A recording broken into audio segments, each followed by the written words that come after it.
అంటే అటు నిందలు వేస్తున్నారు, అటు సాడీలు చెప్తున్నారు, అటు అబద్ధాలు పలుకుతున్నారు, ఇటు గుడికి వెళ్ళిపోతున్నారు.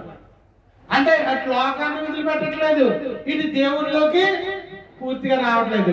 నువ్వు కమిట్మెంట్ ఏ విధంగా ఉంది? లోకంలో నువ్వు నడుస్తున్నావు, దేవుళ్ళలో కూడా నువ్వు ఉన్నాను అనుకుంటున్నావు. నీ కమిట్మెంట్ ఎంతవరకు ఉంది? ఉంటే అటైనా ఉండాలి, లేదా ఇటైనా ఉండాలి. దేవుళ్ళో ఉన్నావా, దయ్యానికి చోటు ఇవ్వకు.